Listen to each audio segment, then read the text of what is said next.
साथियों, स्वागत है साहित्य सहचर के इस नया यूट्यूब प्लेटफॉर्म पर।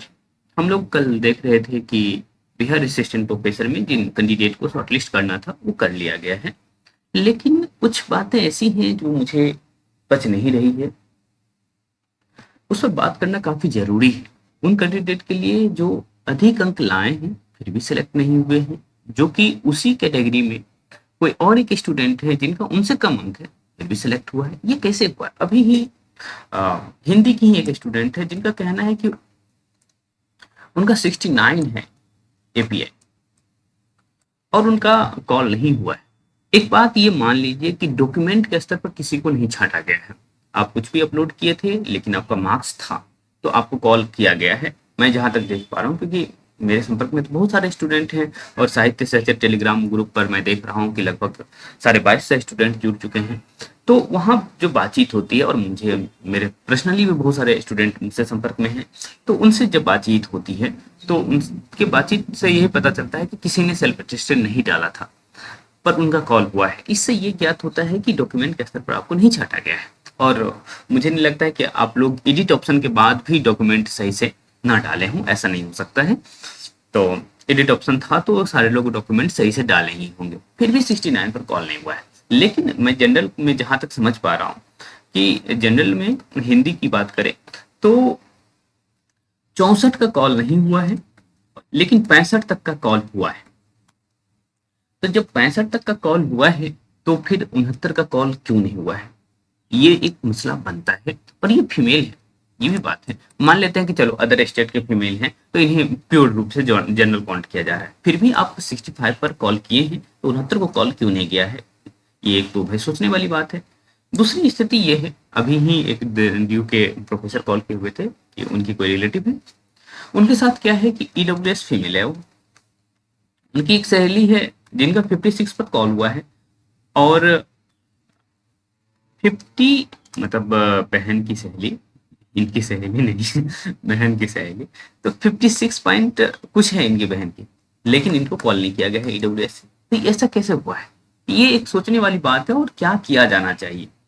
ऐसे ही आप देखेंगे ओबीसी कैटेगरी में, और हाँ ईडब्ल्यूएस में जो मेल है उनकी बात है कि 61 तक तो कॉल किया गया है लेकिन 60 को कॉल नहीं किया गया है।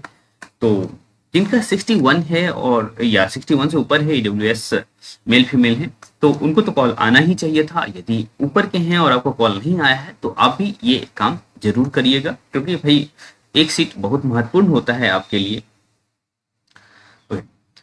और जैसे ओबीसी की बात करूं तो ओबीसी में देखिए अभी तक फुल के डाटा सामने नहीं आया है, पर मुझे लगता है जब ईडब्ल्यूएस का 61 के आसपास जा रहा है तो ओबीसी की भी स्थिति ऐसी होनी चाहिए, क्योंकि ओबीसी 69 पर भी कॉल किया गया है, 65 पर भी कॉल किया गया है और विशेष जानकारी नहीं निकल पाया है ओबीसी। लेकिन एससी कैंडिडेट में एक साथी ने कमेंट किया था टेलीग्राम ग्रुप पर कि उनका 56 है।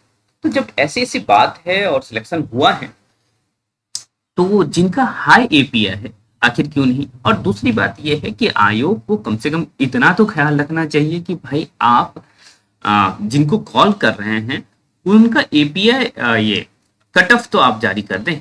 ये काम आपको करना चाहिए था। आप ट्रांसपेरेंसी चाहते हैं तो ये काम आपने क्यों नहीं किया कि भाई एटलीस्ट उनको तो पता हो कि मेरा अंक अधिक था और हमें कॉल नहीं किया गया। तो आप जिसे अब हम लोग तो अनुमान ही लगा सकते हैं, जब तक आप ऑफिशियली नहीं देंगे तब तक। मैं ग्रुप का मैसेज देख रहा हूँ, आपकी कॉल किसी का आ जाता है तो वहां से मैं समझ पाता हूँ, या हमारे कोई फ्रेंड्स हैं उनके फ्रेंड्स हैं तो उनसे बातचीत होती है तो पता चलता है। लेकिन आयोग अपनी वेबसाइट पर ऑफिशियल कुछ जारी कर देता है तो उन सभी छात्रों के लिए अच्छा होता कि वो देख पाते भाई मेरी स्थिति ये थी फिर भी नहीं आया।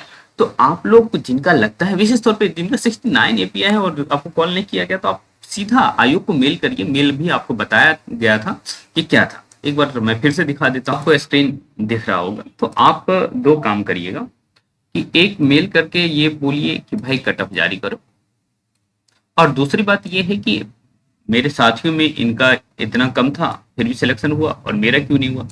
तो ये बात लिखिए आप कि एटलीस्ट आप कट ऑफ जारी करो, क्योंकि आप इस तरह से नहीं बच सकते ना कि भाई आपकी जो प्रक्रिया वो है, लेकिन आप हर स्टेज पर कट ऑफ जारी करना चाहिए आपको। आपने नहीं किया वो गलत किया है।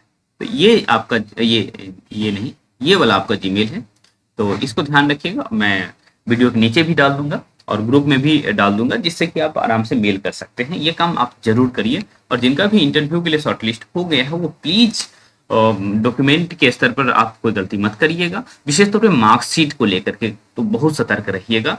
क्लास 10th का चूंकि आप कई बार डाल रखे हैं, तो मतलब जैसे आप बर्थ सर्टिफिकेट के रूप में डाले होंगे, 10th के मार्कशीट के रूप में डाले होंगे और साथ ही साथ 10th के सर्टिफिकेट के रूप में डाले होंगे, तो उनका 6 कॉपी आप करवा लीजिएगा। बाकी का मैं बता ही दिया हूँ।